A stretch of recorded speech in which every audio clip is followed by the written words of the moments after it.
Amém, amém, que bênção. Você que está em casa, você pode, nesse momento, procurar a sua Bíblia. Pegue a sua Bíblia aí, eu creio que você já deve estar com ela aí. Vamos ler aqui a palavra de Deus, vamos um instante compartilhar algo com você. Agora você pode também aproveitar e clicar aqui embaixo, né, compartilhar e levar essa palavra para outras pessoas.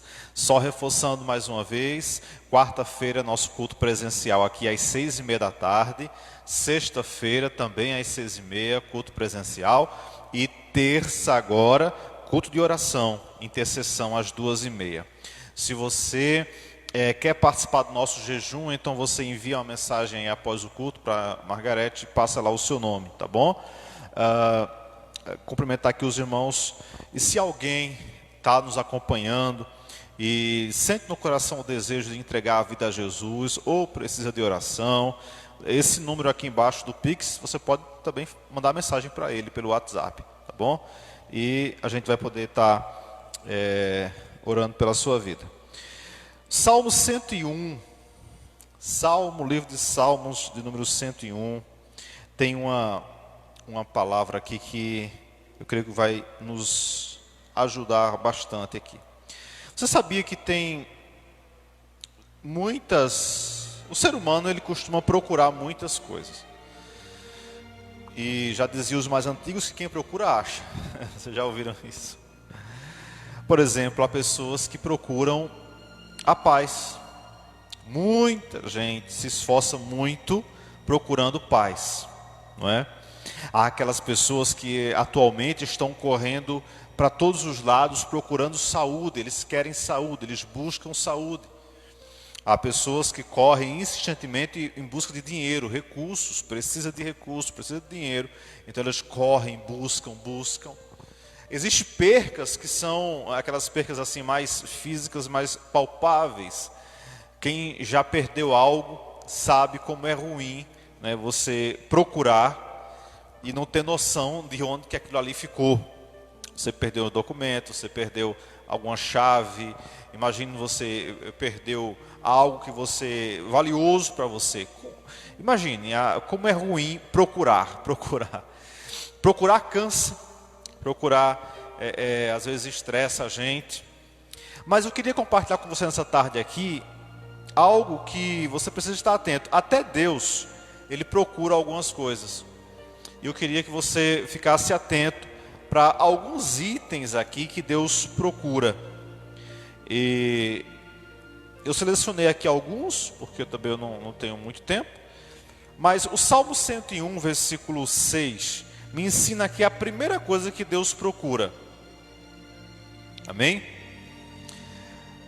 Salmo 101, versículo 6, na minha versão diz assim: os meus olhos procurarão os fiéis da terra, para que estejam comigo.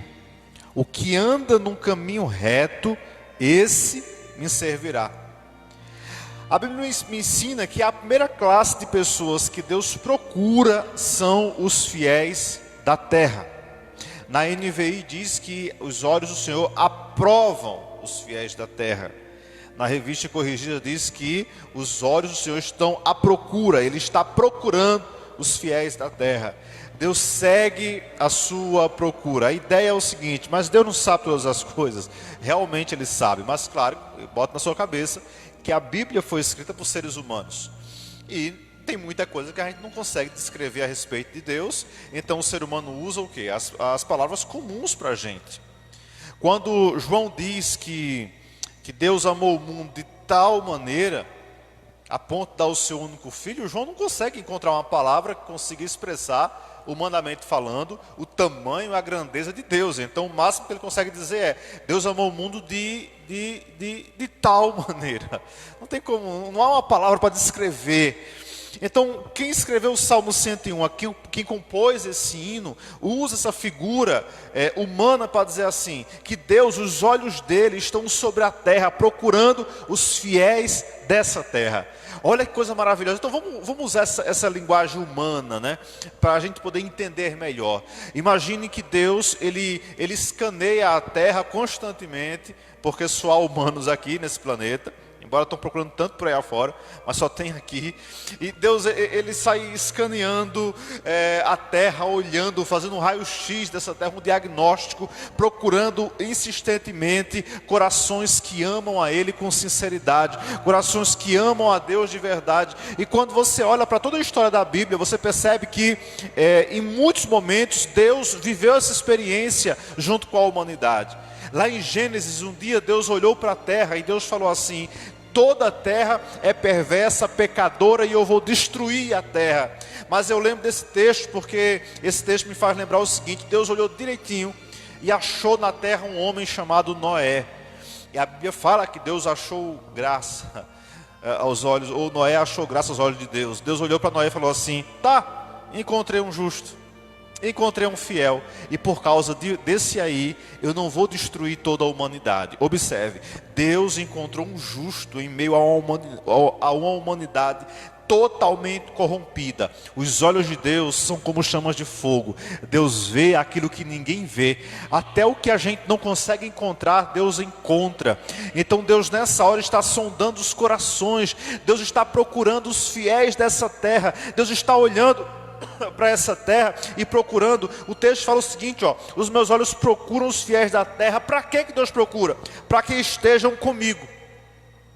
Deus está procurando os fiéis dessa terra para habitar com Ele, para estar com Ele, para viver experiências tremendas com Ele. Você que está em casa me acompanhando aqui agora, ao vivo ou depois pela gravação, será que Deus hoje, olhando para você, Ele encontra em você uma pessoa nessa terra com o coração aberto, preparado, pronto para estar com Ele, para habitar com Ele, para ter experiências com Ele? Deus está buscando isso em você. Então nesse tempo o Senhor está procurando os fiéis da terra para que estejam com Ele e para que vivam experiências e momentos marcantes na presença do Senhor.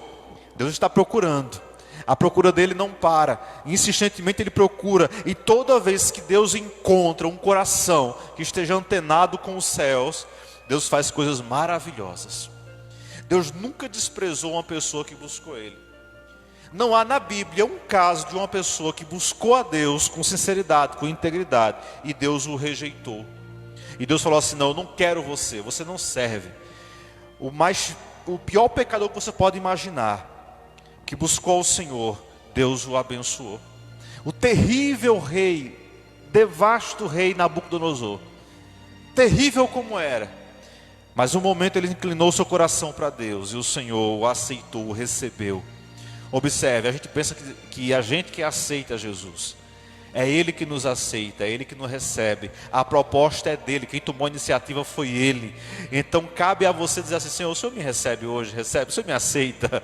A pergunta nem seria se a pessoa quer aceitar Jesus.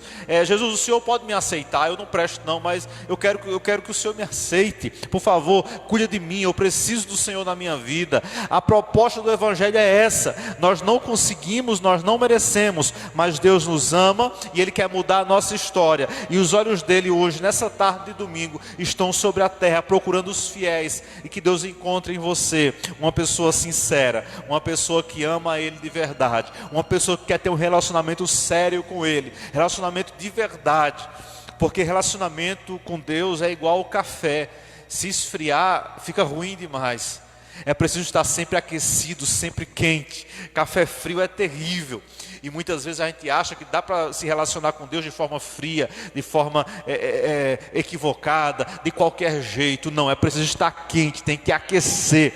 E só tem uma forma de aquecer: através do fogo do Espírito Santo de Deus. É o Espírito que vai aquecendo esse relacionamento com Deus. E aí você sente a presença dEle, você adora Ele, você ora o tempo inteiro, Ele fala com você. Você vai dormir, Ele fala com você em sonhos. Você acorda, Ele fala com você. Você liga o rádio, Ele fala com você através do louvor. louvor, você abre a Bíblia, Ele fala com você através da palavra. Quando o relacionamento está quente, está aquecido, Deus faz maravilhas, Ele opera maravilhas. Agora, Ele procura os fiéis da terra.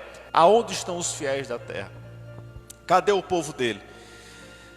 Se tem algo que eu aprendi assim com Deus, e essa tem sido a nossa oração desde que nós começamos a Viva Fé, é que Deus tem os dele nessa terra.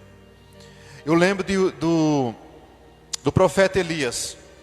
Elias foi se queixar com Deus e falou assim: Deus, é o seguinte, todos se desviaram e só eu fiquei. E Deus falou assim: não, Senhor, eu tenho 7.000 aí nessa terra. Tem 7.000 aí nesse lugar ainda, Elias. Elias não conhecia nenhum deles, mas Deus conhecia. Eu sei que Deus tem os dele nessa cidade. Eu sei que Deus tem os dele aqui em Surubim que ainda não se revelaram. Ainda estão guardados. Tem gente que está acompanhando a gente agora que já é crente e nem sabe.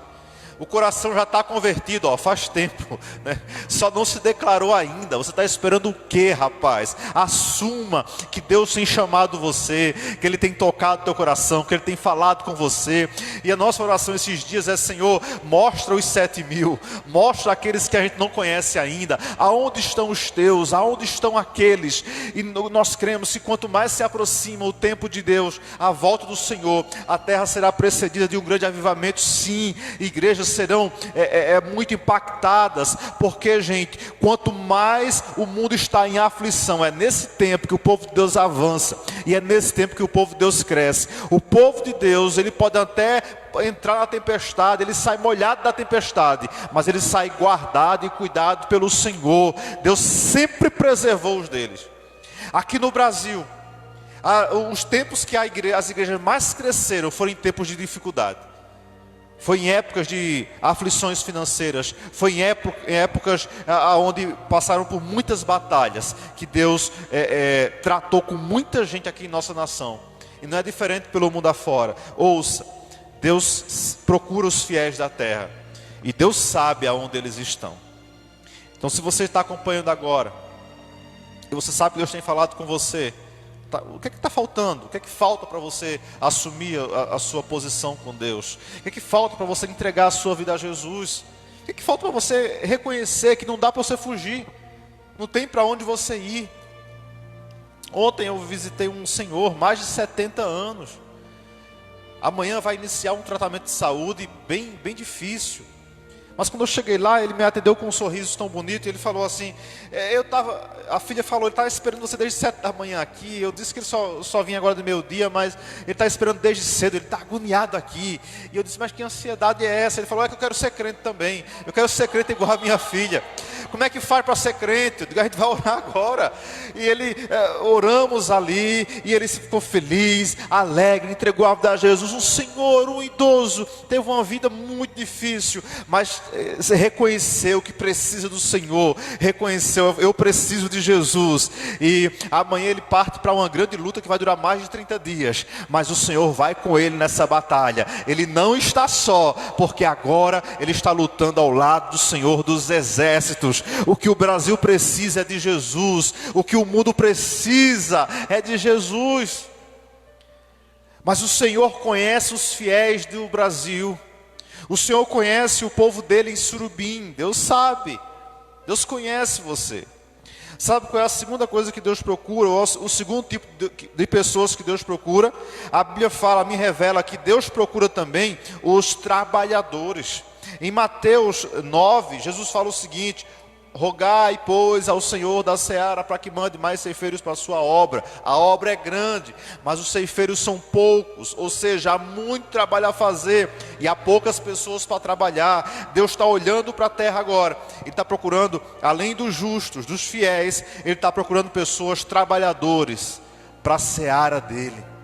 Que seara é essa? É a colheita dos últimos dias. Há muitas almas para serem ganhas para o Senhor, há muitas vidas para serem restauradas, há muitas pessoas para serem alcançadas, há muitas pessoas que precisam do Evangelho, que precisam do Senhor, e Deus procura trabalhadores, cooperadores. Eu estou tão empolgado quando eu vejo lá no grupo do Projeto ID, gente de casa em casa, pessoas nas casas, gente pelas redes sociais, pessoas fazendo chamadas de vídeo, aplicando estudo, alcançando pessoas. Gente, a gente está num movimento tão intenso, né? O governador pode mandar fechar a igreja, fechar a porta da igreja, mas não fecha a boca do povo, não fecha o coração do povo. O povo está com vontade, está com desejo. Ainda hoje recebi aqui mensagem de gente que está aplicando estudo esse final de semana, e esse mês de maio será um mês de março, será um mês de muita colheita. Já está sendo, quarta-feira foram 4 decisões aqui, e ontem mais uma, e tem muito mais ainda pela frente, porque Deus está mandando aqueles que Ele tem guardado nessa cidade. Agora muitos trabalhadores têm ido atrás. Você que está no Projeto ID, saiba, você é um cooperador do Evangelho, você está trabalhando com Deus, você é parceiro de Deus, você é sócio de Deus. Como assim? Você está cooperando com o trabalho, com a obra dele, e isso não tem dinheiro no mundo que pague. Parabéns a você que é valente, a você que é corajoso, a você que é disposto. Deus procura trabalhadores, cooperadores para a sua obra. Você que está compartilhando aqui esse culto hoje aqui, que está sem o público aqui, você está compartilhando? Então você está nos ajudando a levar o Evangelho a mais pessoas. Você está cooperando com Cristo. Gente, trabalhar para o presidente da República é uma coisa, trabalhar para o prefeito da cidade é outra coisa, mas trabalhar para o Deus de toda a terra não tem preço que pague. Não há nada que mais valioso. Há um grande homem de Deus, Spurgeon, do século passado. Ele tinha uma escola, ele passava instruções para esses alunos, né? Informações bíblicas. Ele ajudava esses meninos a crescerem na fé. E ele falava assim para a sua classe, ele dizia: gente, se a rainha da Inglaterra convidar vocês para serem ministros dela, do governo dela, entendam o seguinte: responda para a rainha: olhe, rainha, muito obrigado pelo convite, mas eu já sou ministro de Cristo. Eu já estou exercendo a mais honrosa das funções. Eu sou embaixador de Cristo nessa terra. Gente, nós somos representantes de Jesus Cristo na terra. Você está entendendo? A igreja aqui na terra, o povo dele aqui representa o próprio Cristo. Aonde você vai, a glória de Deus vai com você. A unção de Deus está sobre a sua vida. Por onde você passa, o diabo, os demônios têm que respeitar aqueles que são chamados pelo Senhor.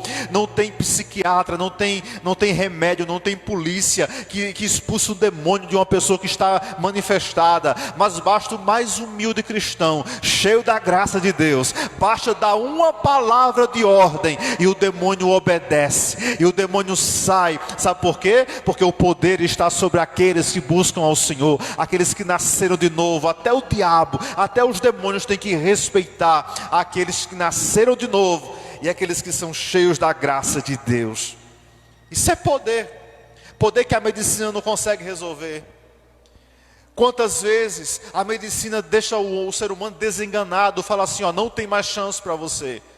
Acabaram os seus recursos, tudo que poderia ser feito foi. Mas através da oração, da intercessão, Deus age com poder.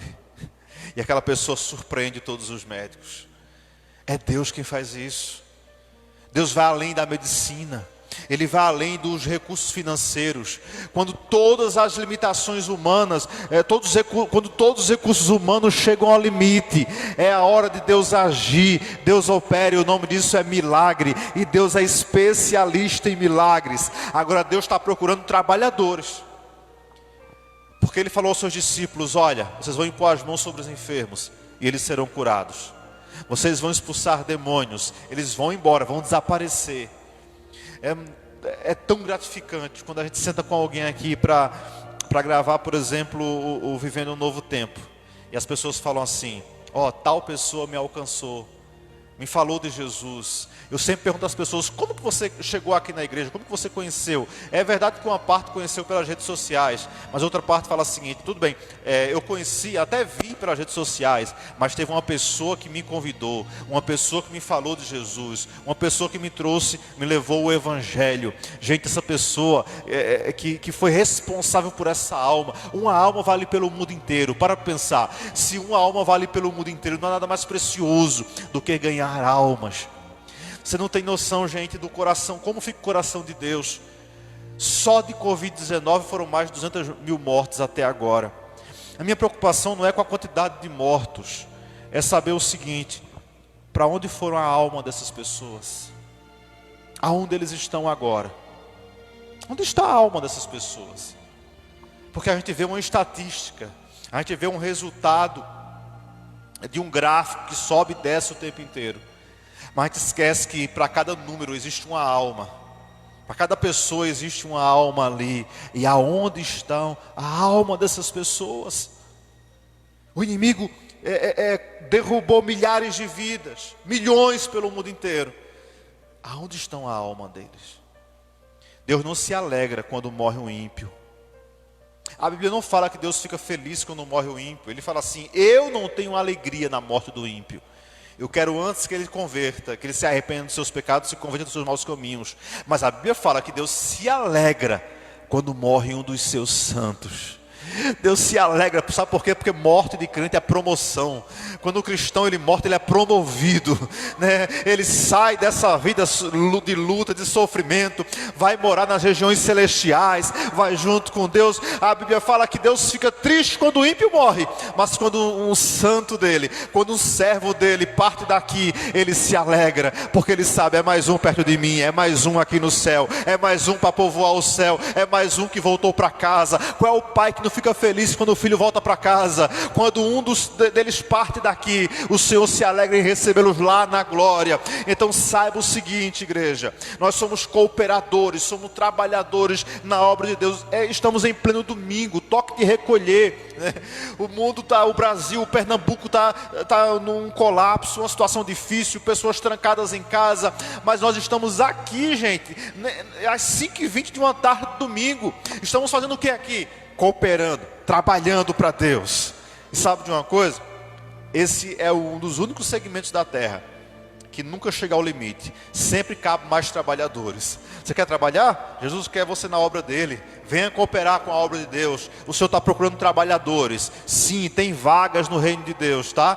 Tem vaga. É só pegar a sua cruz e vir seguir Jesus, porque Ele tem coisas grandiosas para fazer através da sua vida. A terceira coisa que Deus procura na terra, diz a Bíblia, em Lucas 18:8, Jesus faz uma pergunta muito intrigante. Ele fala assim: contudo, quando o Filho do Homem vier, ele encontrará ele encontrará fé na terra? Se ele diz se ele pergunta assim, será que ele vai encontrar? A ideia é, ele vai procurar. A gente só encontra o que a gente procura. Jesus está falando o seguinte: será que quando eu voltar, eu vou encontrar fé nessa terra? Olha aqui. Será que o Senhor vai encontrar fé na terra? Essa é a grande pergunta. Esse é o grande desafio. Deus procura corações que tenham fé. Aonde estão os homens e mulheres de fé na terra? Irmãos, deixa eu falar uma coisa para você que está em casa aí. Não negue a sua fé.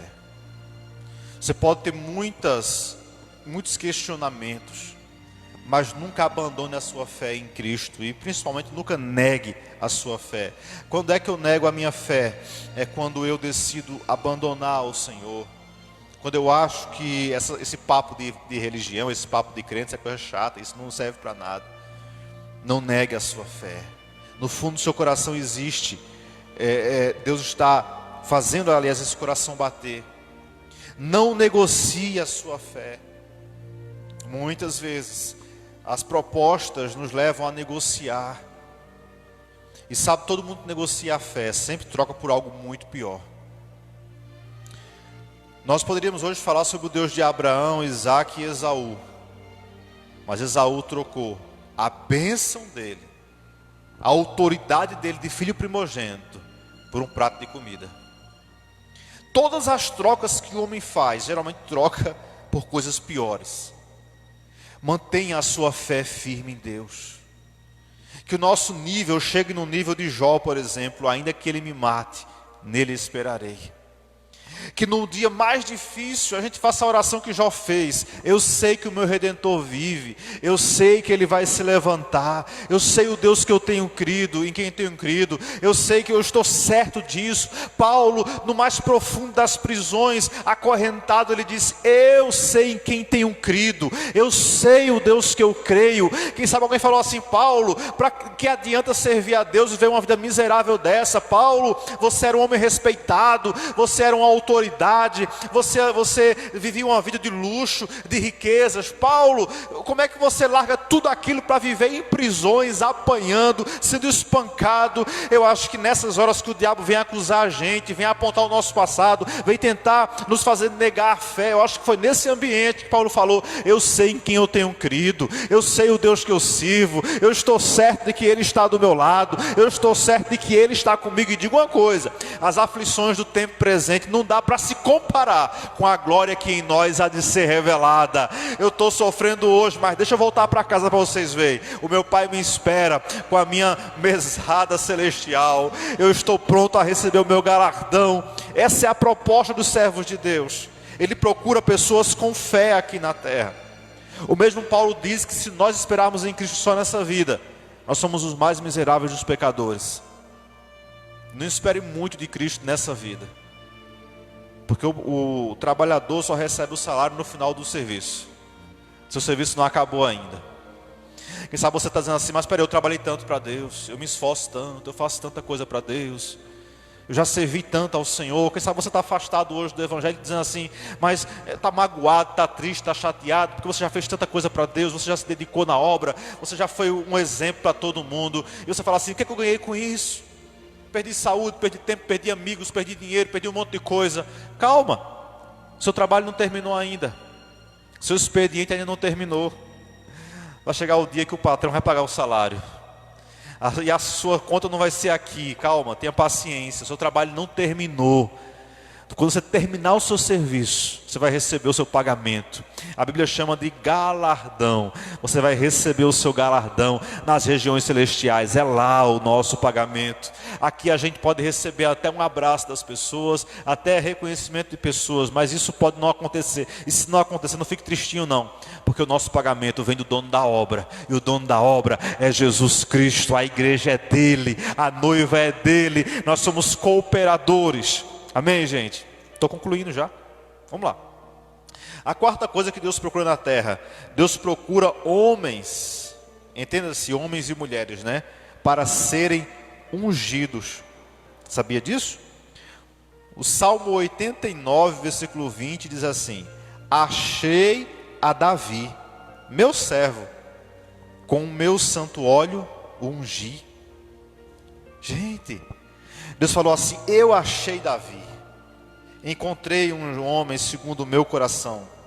Encontrei um jovem com um coração sincero, com um coração verdadeiro. Está aqui, meninos? Isso aí, ó. Encontrei o meu servo Davi.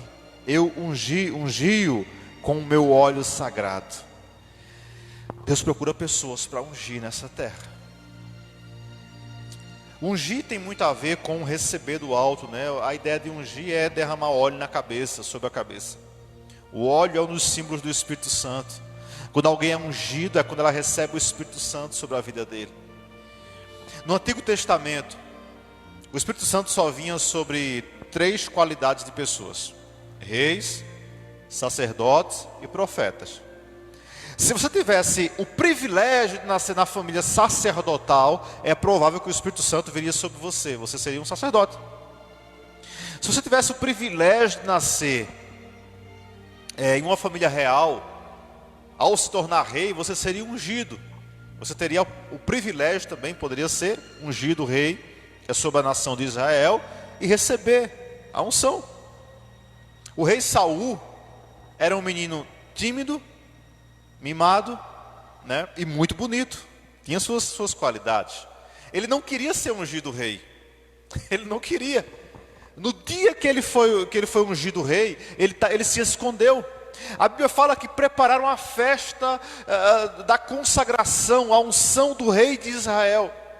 E ele ficou, na hora da consagração, procuraram ele. E cadê o homem, Léo? O homem sumiu. Saíram procurando, cadê o rei? Acharam ele atrás das bagagens, ele se escondeu atrás das malas do povo. Disseram, ei, você é o rei. Ele fez, é mesmo? Rapaz, Deus chamou você. Pegaram ele quase que a pulso, ungiram Saul, né? Samuel derramou óleo sobre a cabeça dele, ungiu, primeiro rei da história de Israel. E aquele menino tímido, né? Medroso, vida boa, a Bíblia fala que a unção de Deus veio sobre ele, e ele começou a profetizar. Ele abriu a boca e começou a profetizar. E o povo falou o seguinte: eita, Saul virou profeta, ó. Saul está profetizando. Saul foi cheio do Espírito Santo. Ele era só mais um jovem tímido, mas quando a unção de Deus veio sobre ele, ele perdeu a timidez, ele abriu a boca, ele profetizou, e foi uma bênção. Durante 20 anos ele reinou em Israel e foi um rei excelente, até que ele começou a fazer mais do que Deus mandou fazer. Ele começou a entrar em áreas que Deus não mandou ele entrar. Até que acontece o pior versículo da história da vida de Saul, que diz assim: e o Espírito do Senhor se ausentou de Saul.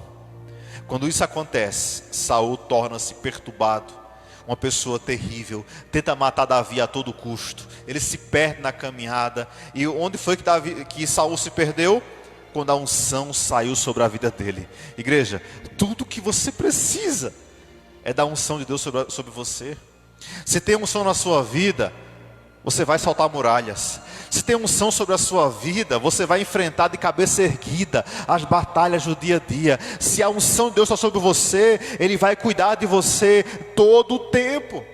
A história mostra, todo o Antigo Testamento, pessoas que Deus levantava, Deus usava, homens, mulheres, sim, pessoas que foram ungidas pelo Senhor, tantos outros.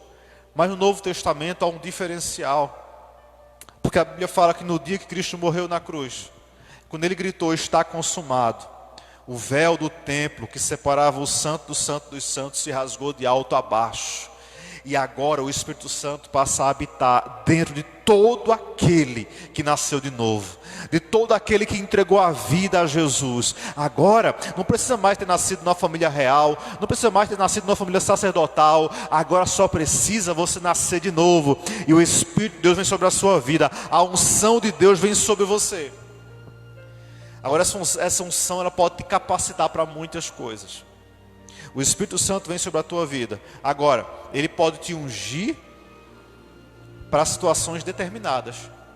Isaías, profetizando sobre Jesus, ele fala assim: o Espírito do Senhor veio sobre mim e me ungiu para... Aí vem a sequência do que... para o que Jesus foi ungido.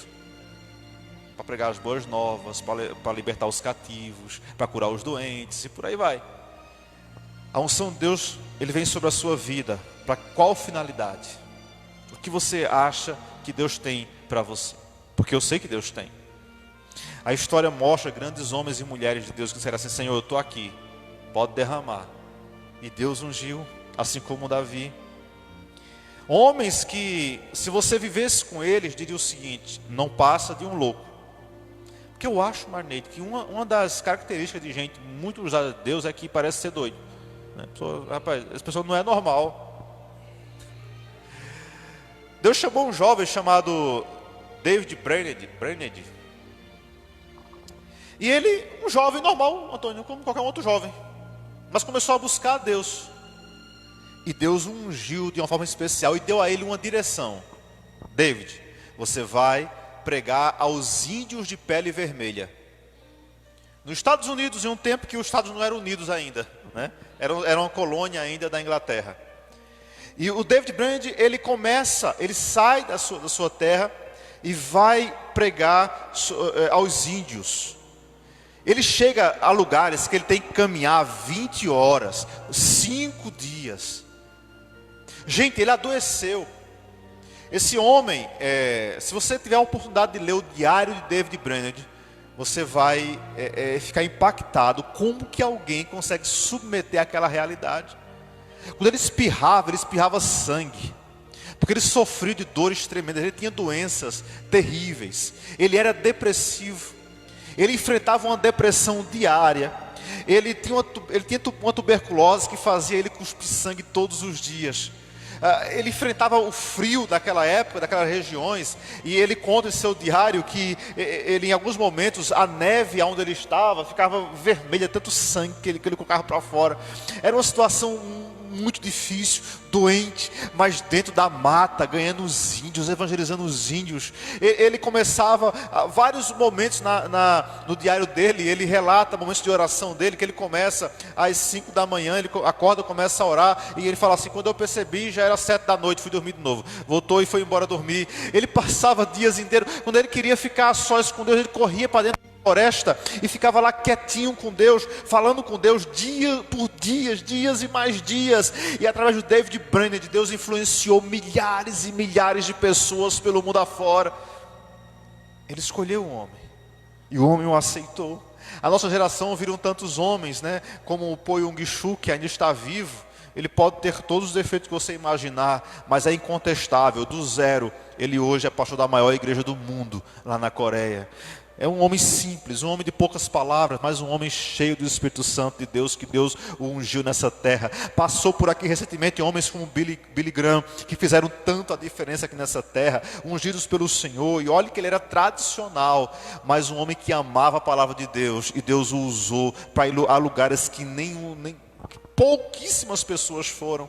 Eu estava essa semana assistindo um pouco sobre a Coreia do Norte, e na década de 90, Billy Graham fez uma cruzada dentro da Coreia do Norte.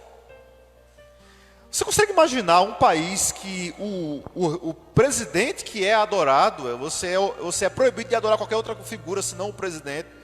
Se você carregar uma Bíblia, você morre. Se você é flagrado com uma Bíblia, é execução pública. Você atira em você em praça pública para os outros verem. Mas Billy Graham consegue colocar pessoas dentro de um estádio e fazer uma cruzada em plena década de 90 na Coreia do Norte. Foi um homem grandemente usado por Deus, ungido por Deus. Deus achou um americano para ele fazer isso. Acho que no ano de 1700 e alguma coisa, uma família muito amável, muito querida, de um pastor anglicano, se eu não me engano. Essa família tinha vários filhos, várias crianças, e a casa deles pegou fogo. Quando a casa deles pega fogo, eles acordam à noite com a casa incendiando, eles correm, saem todos para o jardim da casa, desesperados. Quando o pai começa a contar os filhos, está faltando um. E esse que está faltando está justamente no andar de cima da casa, e a casa já está em chamas. E era um dos filhos caçula dele, e ele fica desesperado, e ele tenta entrar na casa, não consegue. Eles tentam passar, de alguma forma entrar, invadir a casa, mas a casa está em chamas. Então o que eles fazem? Eles se ajoelham no jardim da casa e começam a clamar ao Senhor. Eles falam: Senhor, se o Senhor me ajudar a tirar o meu filho com vida dali de dentro, ele vai ser teu, vamos consagrar ele ao Senhor, ele vai ser totalmente seu, Senhor. Vamos investir no ministério dele, ele vai ser totalmente consagrado ao Senhor. Daí a pouco um dos vizinhos tem uma ideia: bora fazer o seguinte, um sobe no ombro do outro, a gente faz uma escada humana aqui, e a gente tenta alcançar o andar de cima. E um sobe no ombro do outro, o outro vem e sobe no ombro do outro. Eles alcançam o andar de cima da casa, arrancam de lá um menino chamado João Wesley. Eles resgatam Wesley dali, e Wesley se torna um dos maiores avivalistas do século XVI, simplesmente porque alguém o consagrou ao Senhor, e Deus o recebeu, e Deus o ungiu, e Deus usou Wesley. Agora Wesley pregou milhões de sermões. Ele evangelizou a Europa quase que inteira no lombo de um cavalo. Dizem que ele adaptou o cavalo dele para ficar com uma espécie de uma escrivania. Então ele ia cavalgando e escrevendo os livros dele. Ele tem tantos livros que ele escreveu, um absurdo de livros. Ele andava com o irmão dele, o irmão dele era quem cantava e ele quem pregava. Só que as igrejas proibiram ele de pregar, porque disseram: esse cara é doido, esse não tem lógica, um homem desse. E ele falou: sabe de uma coisa, não me quero nas igrejas não, né? mas o mundo será a minha paróquia, ou o mundo será a minha igreja. Ele começou a pregar debaixo de árvores, ele começou a pregar de vila em vila, de lugar em lugar, de canto em canto, até fundar um movimento metodista. Mas não começou desse jeito. Wesley, quando ainda era um adolescente, ele teve uma experiência muito marcante com Deus. Ele estava numa viagem, e nessa viagem de navio, né, naquele tempo, né? E ele estava no navio e de repente começou uma grande tempestade naquele mar. E Wesley começou a chorar desesperadamente. Ele era só um jovem e ele falou: Deus, eu vou morrer. Eu vou morrer. Ele tinha muito medo da morte. E para a angústia dele, dentro daquele navio estava um grupo de jovens da Morávia, chamados do movimento moraviano. E enquanto Wesley estava desesperado, com medo de morrer, os jovens estão cantando. Eu estou no barquinho, o navio já afundando, e os moravianos cantando, e o Wesley é desesperado lá, com medo de morrer. Até que um jovem fala para ele assim: moço, por que você está tão desesperado? Ele falou: porque eu não tenho certeza da minha salvação. Aí a ficha caiu, ele fez: peraí, eu preciso viver algo novo na minha vida. Não é possível. Ele se anexa ao movimento moraviano, e ele conta, ele relata que aquela experiência deu a ele a ideia seguinte: peraí, eu preciso realmente nascer de novo. Eu preciso ter uma experiência maior com Deus. Daquele quase naufrágio surge um dos maiores pregadores do mundo. Mas dos milhares de sermões de Wesley, apenas 6 foram dentro de uma igreja. O restante foi tudo fora. Porque para muitos ele era um herege naquele tempo. Hoje a gente olha para trás e vê o grande homem de Deus que foi. Portanto, não se assuste chamarem você de louco, de doido, de maluco. Se você está na direção de Deus, você vai confundir o mundo. As pessoas não vão entender você. Todos os grandes homens e mulheres de Deus, a grande maioria deles não foram compreendidos. Não foram entendidos pelos homens, mas foram perfeitamente entendidos por Deus. Amém? Deus procura pessoas para ungir. Estou concluindo já. Sabe o que mais que Deus procura? Em quinto lugar, a Bíblia fala que Deus procura intercessores. Ezequiel capítulo 22, verso 30, Deus fala assim: eu busquei entre eles um homem que tivesse tapado o muro e tivesse na brecha perante mim essa terra, para que eu não a destruísse, mas a ninguém achei. Olha a queixa de Deus para Ezequiel: Ezequiel, eu procurei uma pessoa para mim interceder a mim, para mim clamar por essa terra, para eu não destruir. Eu não achei um nessa terra. Deus procura intercessores. Deus procura gente disposto a clamar, a orar, a dizer: Senhor, eu sei, a nação pecou, mas o teu povo ainda está aqui. Senhor, tem misericórdia. Quando levam a Neemias o recado de que os muros de Jerusalém estão destruídos, a Bíblia fala que Neemias senta e chora. Ele passa praticamente uma semana chorando, angustiado, porque as muralhas tinham sido derrubadas. E sabe qual é a oração que ele faz a Deus? Ele não fala assim: Deus, aquele povo não presta não, aquele povo é pecador, mas tem compaixão dele. Não, Neemias fala assim: Senhor, nós pecamos contra o Senhor. Nós erramos, Ele não estava lá, ele não estava no meio do pecado do povo, mas ele assume o lugar. Ele fala assim: nós pecamos, a minha nação pecou contra o Senhor, nós pecamos, me ajude a restaurar aqueles muros. E Deus usa Neemias para uma grande obra. Deus está procurando gente capaz de interceder. Sabe de uma coisa? Tem famílias que só não já foram destruídas porque tem gente intercedendo, porque tem gente com os joelhos no chão.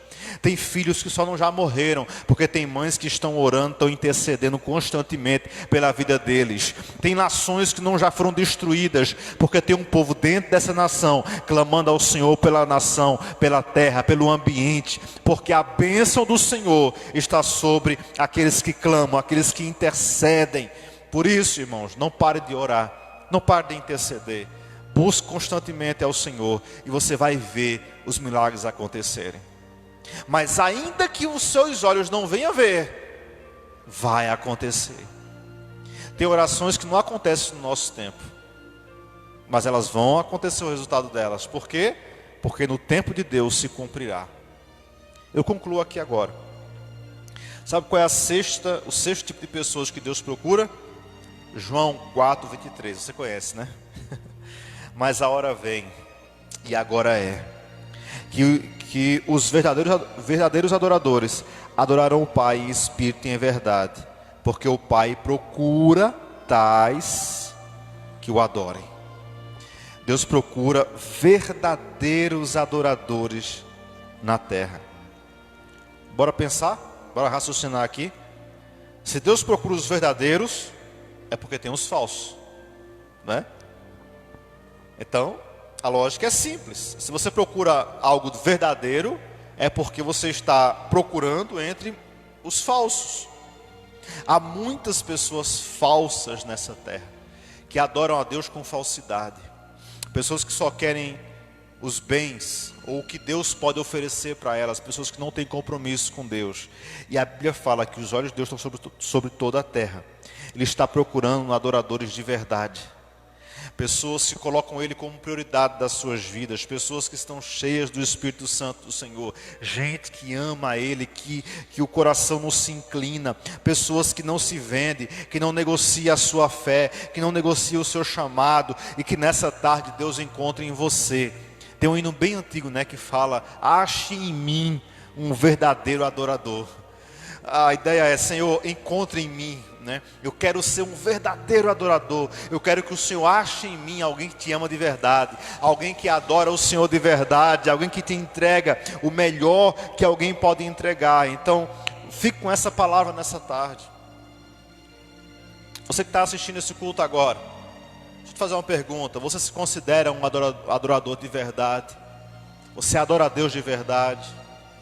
Um adorador, ele dá o melhor para Deus, oferece o melhor que ele pode para o Senhor.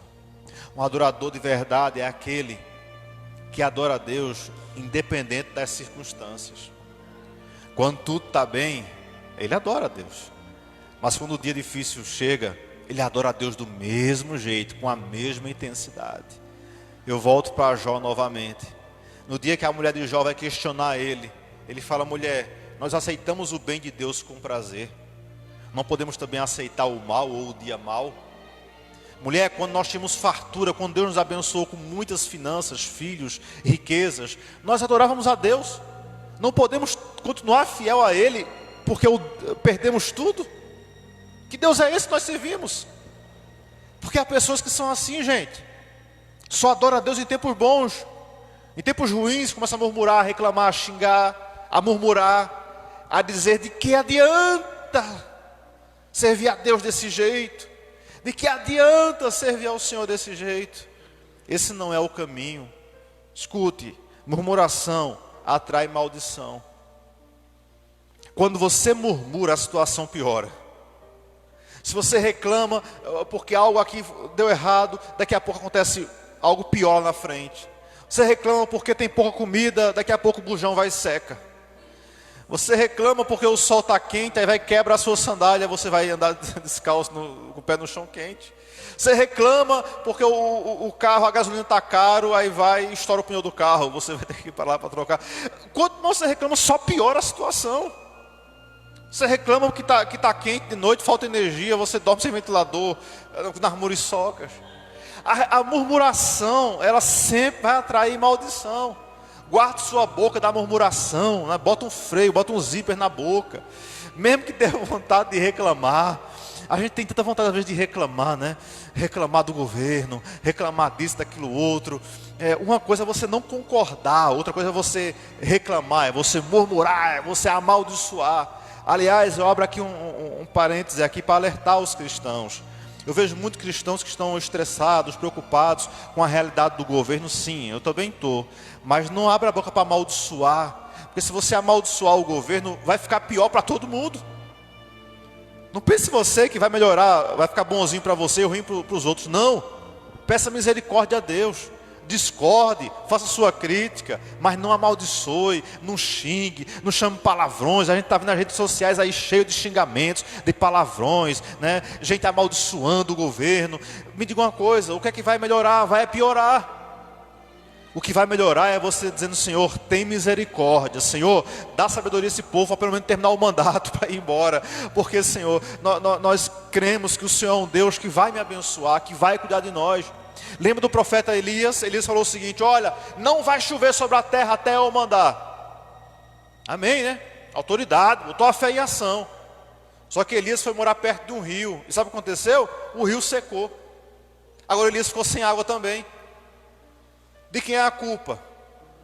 É de Deus ou é de quem profetizou? Elias que profetizou. Você vai experimentar o resultado da sua profecia. Escute, você vai experimentar o resultado do que sai da sua boca. Então, em vez de você profetizar maldição, em vez de você reclamar, xingar, murmurar, peça misericórdia a Deus. Amém? Pessoal do louvor, vem para cá para a gente concluir aqui em nome de Jesus. Guarde essa palavra no seu coração. Você precisa ser grato a Deus. Deus procura hoje verdadeiros adoradores. E que Ele ache em você um adorador de verdade. Que Ele ache em você alguém que Ele pode confiar. Que Ele pode dizer assim, tá, recebo essa adoração. Você consegue imaginar Deus ouvindo a adoração do povo dele? O Criador de toda a terra, nessa tarde, está com os olhos atentos em você, pronto para ouvir o seu clamor e receber a sua adoração. Amém?